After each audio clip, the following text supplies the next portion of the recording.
finally made real the Declaration of Independence. Power and influence of this House. Mécanique supérieure. The host of the nations of the world on our own soil.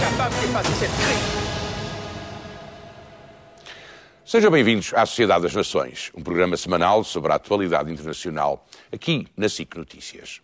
A nossa convidada esta semana é a advogada paquistanesa Asma Jahangir, que foi distinguida com o Prémio Norte-Sul do Conselho da Europa. Asma Jahangir tem se empenhado ao longo da sua carreira profissional na luta pela defesa dos direitos da mulher e das minorias religiosas. Well, in the sense that you don't have one strategy for it. I defend them as a lawyer, but I work very closely with human rights organizations. So we have campaigns, we reach up to policy makers, we lobby. And the most important thing is to organize these communities themselves so that they have their own independent voices. And in some cases, we have been able to train them so that they document properly the human rights violations that take place. And so that these are not only taken care of in reporting systems, but also making sure that the media picks up these reports. I have the image sometimes that we in Europe, in the Western world, are a kind of an island as far as women's equality, women's rights, the defense of religious minorities, and that the rest of the world does not really follow this at all, the same standards that we do, and that it's probably impossible to try and expect them to do so. No, I'm not too sure. Because, as you know, that my colleague who has also been awarded with me has some figures from the West where 40% of German women have been sexually harassed at some point or the other.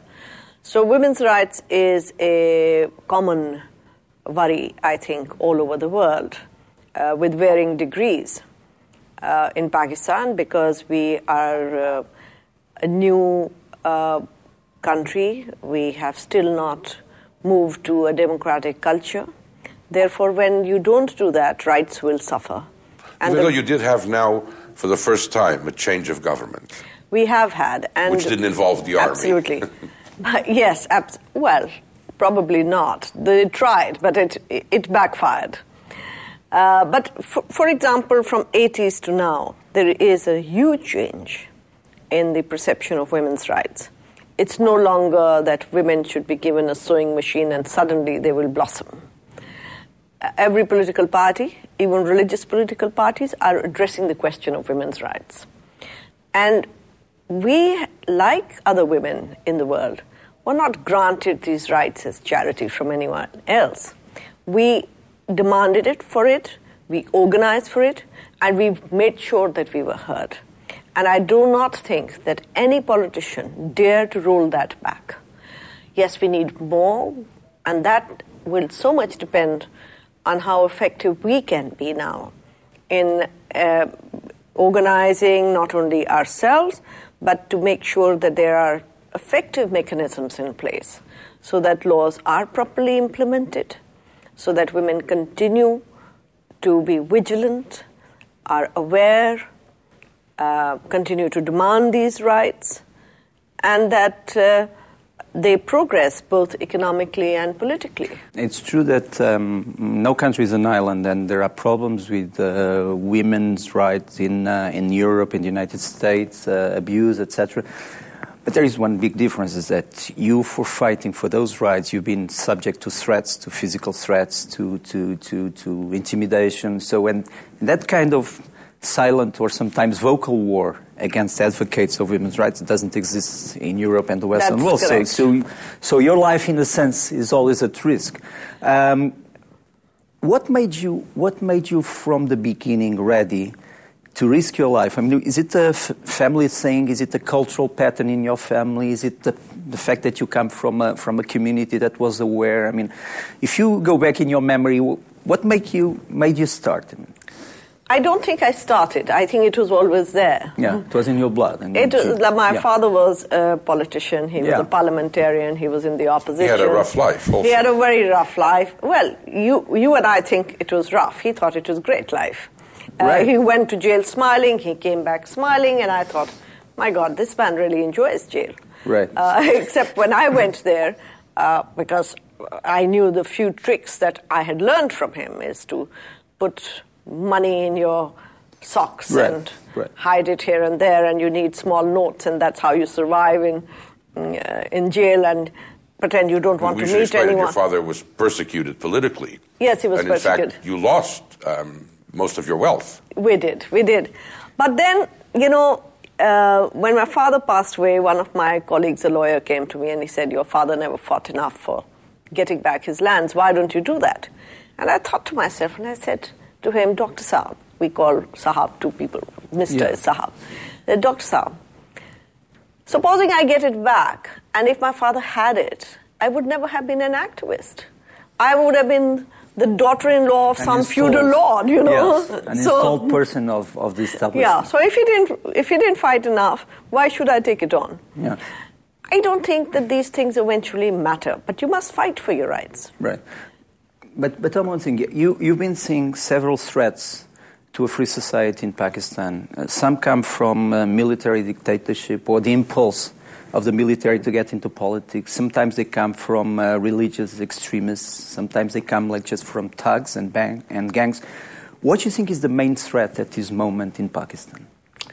I think that Islamic militants are the main threat in Pakistan today. And any group in particular? Well, there are so many groups. I mean, that's true. There are regional ones. It takes one bullet, whether it's one group or the other. But things like Lashkar-e-Toiba, things like all JAM... all of them are equally dangerous. Right. But the fact is that there is also a threat by our own intelligence agencies. By the ISI. By the ISI, because... and there are so many again now. Let me explain the views that the ISI is the Inter-Services Intelligence of Pakistan, and they've been accused of manipulating lots of influence around They've been accused of, and they've been caught of doing it also. Yes. So they're no saints, huh? Right. But there is a threat. They have picked up journalists, beaten them up. They have picked up lawyers, beaten them up. There is suspicion that they have killed one lawyer. There was a plot to assassinate me, which we have very strong reasons to believe was done by them, and I went public on it. And so they denied it, but really not a very forceful denial. Is the election of Nawaz Sharif, with such a large number of deputies, he might not need a coalition, and the fact that, as I said, this was a transition, the first time that in Pakistan there's been a transition from one democratic government to another, is that hopeful for you, both in the person of Sharif and the transition? I think both are hopeful, plus the fact that it was a campaign that addressed the people, that was not addressing either the United States or the military headquarters. Nobody during their campaign was saying that Islam was in danger, which is what we've heard all our lives, or that we are going to fight with India till we eat grass. Mm-hmm. People were talking about real issues, lack of electricity, lack of natural gas, unemployment, impunity, the question of religious terrorism. They talked about those issues, and that is what the people want handled. Corruption in lots of circles. And well, corruption is an issue. Yeah. But corruption is an issue which has been also politicized. In a sense. This is the third time that Sharif will head a government in Pakistan. The first two times he wasn't wildly successful. Do you think he's learned? Do you think this time will be different? I believe that he's learned, but time will tell. And I also believe that people are a great pressure now. They're not anymore docile. And there are people, and the politicians have seen with the People's Party and the other ANP, the way they were routed out, that if you don't perform, eventually people will do this to you.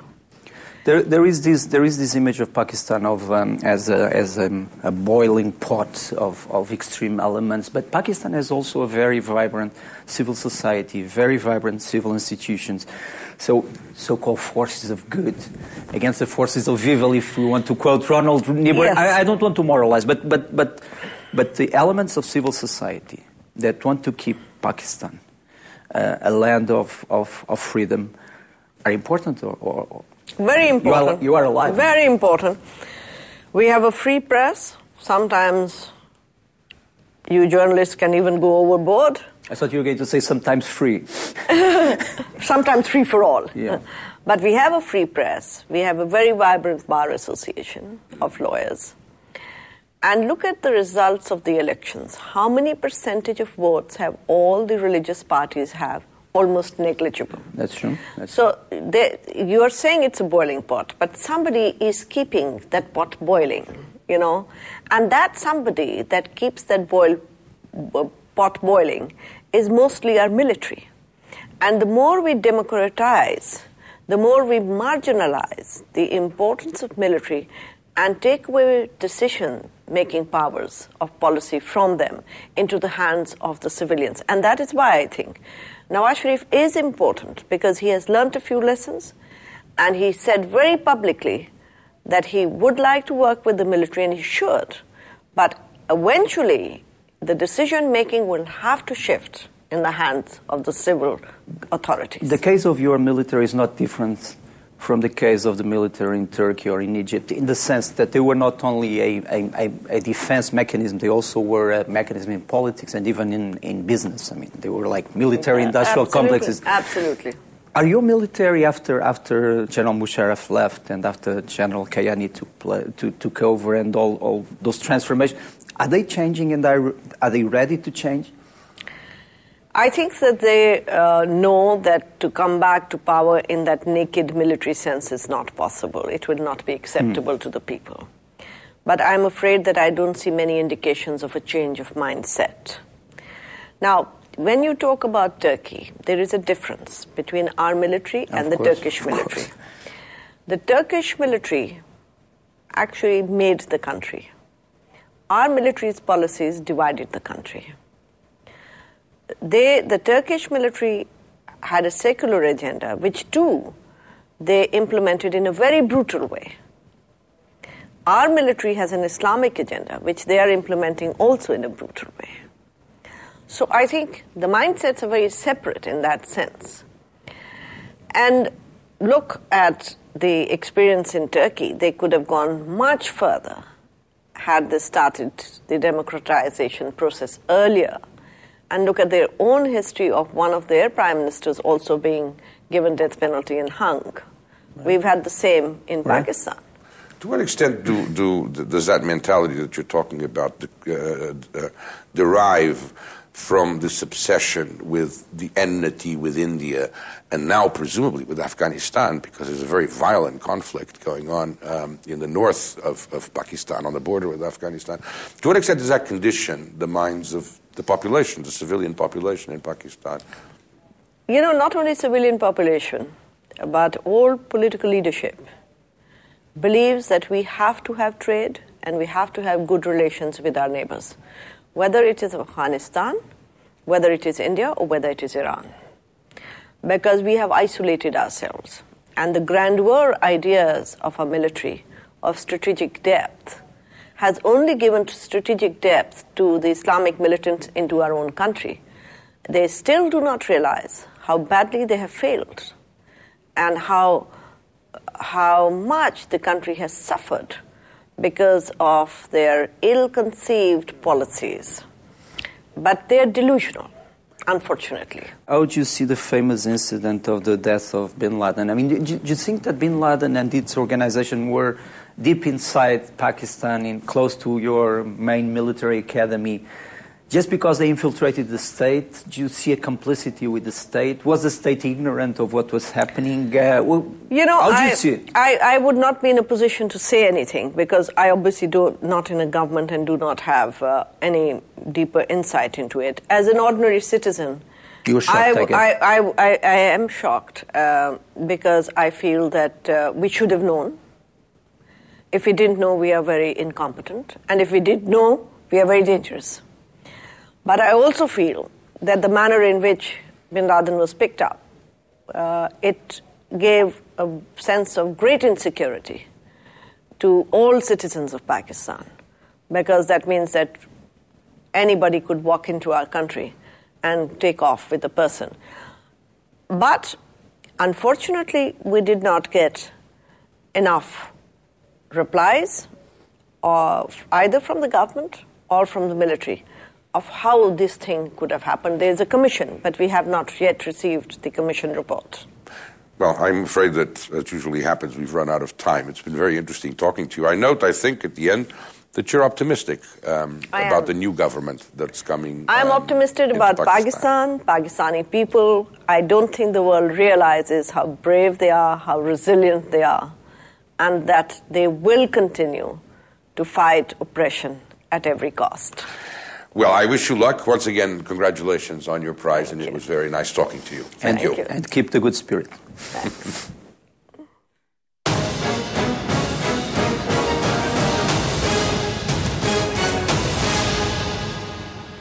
E vamos então à segunda parte do programa. Rui Cardoso, o Correia de Junho, os deuses devem estar de volta. Devem estar de volta. E também há quem diga que devem estar loucos. O que nós fazemos no tema de capa do Isso era um grande filme sul-africano.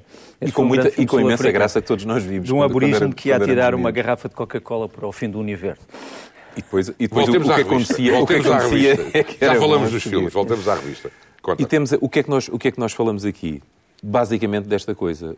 No século XIX, Nietzsche proclamou que Deus estava morto e, portanto, que as religiões estavam mortas também, as grandes religiões, e aparentemente o século XX dava-lhe razão. O século XX foi o século do racionalismo, o século em que as pessoas se moveram muito mais pelas ideologias do que pela religião. Bom, e o que é que chegamos agora, o que é que começamos a ver no século XXI? Que não é bem assim, que as religiões que parecia que tinham passado para o fundo do palco voltam à boca de cena e voltam a ter um protagonismo. A começar, num dos artigos, pela situação na Rússia. Pela situação na Rússia. A Rússia é um dos casos mais curiosos em que, se nós virmos, basta pensarmos num episódio que até tem o seu quê de anedótico, a prisão das raparigas da banda da Pussy Riot. Mas isso diz uma coisa, que é o facto dos dirigentes russos, que nunca soubemos que eram cristãos, porque são todos da antiga classe política soviética, terem começado a benzer-se em público, é uma coisa espantosa. Bom, na situação que está a Rússia também benzia, de facto, antes de começar a trabalhar. Mas, de facto, a Igreja Ortodoxa, a fé, ocupa um vazio deixado pela queda do comunismo, pela queda da ideologia. Mas tu dizias há bocadinho que Deus já não é o que era, mas é um dos títulos de um dos artigos nesta edição de junho do Correia, que é mesmo Deus já não é o que era. É uma análise muito, muito interessante que é feita. Em que é que as pessoas acreditam no sentido profundo da crença nos tempos que correm? Já não é no Deus do século XIX, naquele Deus que metia imenso medo, castigava, que punia do arrependimento. É num Deus que eles não sabem muito bem o que é, mas que lhes entra, digamos, na sua crença diária, no seu sistema de referências, e isso está a mudar muito a sociedade moderna. Até porque, para além, temos que dizer outra coisa, que é, para além da queda do comunismo e, digamos, do ocaso das ideologias, temos também que a sociedade do dinheiro, a sociedade do lucro, do materialismo puro e duro, evidentemente desilude as pessoas, abre um vazio tremendo de valores e esse valor espiritual é preenchido por alguém. Não esquecer uma coisa, para muitos grupos, por exemplo, do Islão, não só do Islão, o Deus que neste momento aparece é muito mais terrível do que o Deus da Idade Média e do que o Deus da Antiguidade. É tão terrível que faz com que os homens, por exemplo, atirem ácido para a cara de mulheres, manipulem pessoas, mutilem, etc. É muito mais terrível. E é esse o assunto de um terceiro artigo, quando as religiões substituem os Estados, que é um bocado aterrador. E fazem justiça em nome dos Estados. Claro, são as teocracias, classicamente o caso do Irão, e temos uma coisa interessante que é, quando nós vemos uma reunião entre o presidente iraniano e o presidente egípcio, nós ao mesmo tempo parece-nos que estamos a assistir a um conclave entre xiitas e sunitas e, num certo sentido, estamos. Portanto, toda esta confusão entre Igreja e Estado vai ter que se resolver no mundo islâmico. É um bocadinho, a mim parece-me assim um bocado por alto, um regresso ao passado na Idade Média, quando na realidade os nos aspectos Estados, que o Nuno disse, com certeza que sim, mas os Estados europeus guiavam-se pela religião cristã. Que era o que aconteceu claro, e até havia um Estado papal. O chamado princípio cuius eius religio, quer dizer, no fundo a religião do reino é a religião do Senhor, ou a religião do rei é a religião do rei. E eram as regras da sociedade pelas quais as pessoas se comportavam e se relacionavam umas com as outras. Não esqueça da expressão... Nós ultrapassámos isso há 500 anos O Islão ainda não. Lembra-se da expressão quando éramos pequenos, religião oficial. Quer dizer, havia muitos Estados que tinham religião oficial. Sim, mas eu estava a ir mais atrás, eu estava a ir ainda mais atrás. Mas no Islão, o problema é que para muitos islâmicos a diferença entre Estado e religião não existe. Não existe. Quer dizer, uma é uma civil comunidade. E lei corânica é uma comunidade. É uma comunidade, tem uma parte política. Mas há uma coisa que é engraçada que esse artigo põe, que é até que ponto, e eu acho que esse é o grande desafio, é que os partidos islâmicos moderados, caso do Ennahda na Tunísia e mesmo da Irmandade Muçulmana no Egito, vão ou não ser aquilo que as democracias cristãs foram na Europa nos anos 50 e 60. Esse é que é o grande desafio e eu julgo que ninguém tem uma resposta cabal para isto. Mas é interessante equacionar esta possibilidade. E há uma contradição muito grande entre os valores que nós, ocidentais, aceitamos como os valores, de interação uns com os outros em sociedade, e o que diz a religião muçulmana, nomeadamente em relação às mulheres, por exemplo. A religião muçulmana, em muitos aspectos, acha que o Ocidente é o lugar da corrupção, o lugar da decadência e que o futuro não está já aqui, mas está de outro lado. Do lado deles. Aliás, é um modelo alternativo que, este vazio moral que ainda está a tentar provar-se. Que se identificava em alguns artigos desta revista. Martim, claro, isso é verdade, mas também deixa-me dizer esta coisa que eu acho que é importante, e isso viu-se, por exemplo, no Mali, é que, isto é um bocado como uma frase do Vasco Santana, islões, façamos o plural, há muitos, e de facto nós vimos os fundamentalistas no Mali a atacarem símbolos da própria religião local, nomeadamente os túmulos dos homens santos, a biblioteca de Tombuctu. Portanto, há efetivamente diversas leituras do Islão, como de resto em qualquer religião, como é óbvio. Uma revista recheada de coisas de interesse. Portanto, eu acho que sim. Corria de junho. E vamos aos livros, Nuno. Olha, obviamente isto tem muito a ver tem tudo a ver com o tema da capa do Courrier, A Journey Through Islamic History, no fundo um grande percurso histórico através do Islão, como é que ele nasceu. É uma religião relativamente recente, se compararmos com o judaísmo e com o cristianismo, é uma religião recente. É uma religião que tem, por assim dizer, elementos sociais, elementos de explicação política, elementos de convivência. Por exemplo, ainda hoje discute se o Corão verdadeiramente proíbe o uso do álcool ou só o álcool em excesso, porque o que o Corão diz é que uma pessoa não deve aparecer embriagada nos atos religiosos, não é? Quer dizer, não diz que não é... A pessoa, em princípio, só aparece embriagada se beber demais, não é? Quer dizer, mas não há nada que diga que a pessoa não pode beber álcool. Este livro é muito interessante para, enfim, digamos assim, para iniciados. É uma espécie de uma timeline. É mesmo uma timeline. Tem uma parte de timeline, depois tem explicações pelo meio, percebes? Quer dizer, quais são as várias tribos, o Islão entre os xiitas e os sunitas é diferente. É uma introdução, não é? Porque é uma introdução, mas muito difícil resumir toda esta... E como livro, como objeto, é muito bonito, quer dizer, isto podia ser, como se costuma dizer, num suporte eletrónico, mas não tinha tanta piada. Nem se mexia nele assim. O mexer num livro, a nossa simpatia é importante, mas o mexer num livro acho que é diferente, quer dizer, não é a mesma coisa que está no computador, não. Isso aí também depende das pessoas. Mas tu não gostas de mexer num livro? Não, eu confesso que eu agora leio tudo no meu tablet. Mas não gostas de mexer num livro? É bem diferente. Não bem, também não é a coisa que eu gosto mais de mexer, mas de qualquer maneira gosto de mexer num livro. Eu prefiro o tablet. A Journey Through Islamic History. Depois, da Alexandra Marques, que já foi minha jornalista num grande órgão de comunicação social e que é uma grande jornalista, Segredos da Descolonização de Angola, um livro que acaba de sair, é uma investigação que ela está a fazer em muitos arquivos que ainda não tinham sido tocados. É um livro muito interessante porque, enfim, a chamada descolonização, sobretudo em Angola, tem muitos mistérios ainda. Ela foi buscar uma grande parte de arquivos fotográficos que já não existia. Estou aqui a ver o Coronel Santos e Castro e o Oldan Roberto na altura da ofensiva que parou às portas de Luanda, ao que parece, por pressão da África do Sul. Muitas coisas aqui sobre a participação cubana, sobre precisamente a Guerra Fria em Angola, enquanto se passavam outras guerras, o papel, por exemplo... Nomeadamente na Namíbia. Na Namíbia, o papel de Rosa Coutinho, de Agostinho Neto, quem foi verdadeiramente a mão por trás do MPLA e da UNITA. Segredos da Descolonização de Angola, de Alexandra Marques, é um livro, obviamente, que é o começo e não propriamente o fim, porque, obviamente, é impossível dizer tudo num livro sobre o que se passou. E depois... Mas já há vários, aliás. Já há muitos, mas este aqui vou buscar uma série de arquivos novos. E depois do homem que, de certa maneira, deu proteção intelectual ao movimento Occupy da Wall Street, a ocupação dos bancos, a ocupação das grandes instituições financeiras, o Noam Chomsky, um livro, Occupy, na Antígona. Este movimento Occupy e o Noam Chomsky são essencialmente fenómenos americanos. Os Estados Unidos, que têm uma grande tradição capitalista, também têm uma grande tradição anticapitalista e de radicalismo, e esta, digamos, é a parte radical dos Estados Unidos que se explica aqui, e que tem também uma grande tradição histórica. Noam Chomsky ocupa. O Chomsky começa por ser um analista de palavras, no fundo um estudioso da língua, mas depois foi para a política muito rapidamente, quando era novo, e continua na política, uma posição radical. A música, hoje falámos do Paquistão, que foi um dos importantes pontos da chamada Rota das Sedas, que tinha também como ponto importante a Turquia e outras partes, e trago-te aqui precisamente um CD chamado Silk Road, de um grande acordeonista chamado Klaus Payer e de uma senhora chamada Aya Zlavacic, que toca violoncelo. Portanto, acordeão e violoncelo a tentar explicar este mistério da Rota das Sedas. Silk Road. A terminar o programa de esta semana. Se quiser, pode consultar estas sugestões, tanto as do Rui Cardoso como do Nuno. Estamos na internet. O nosso site é sicnoticias.sapo.pt e pode também escrever-nos. O nosso endereço eletrónico é sdn@sic.pt. Voltaremos para a semana que vem.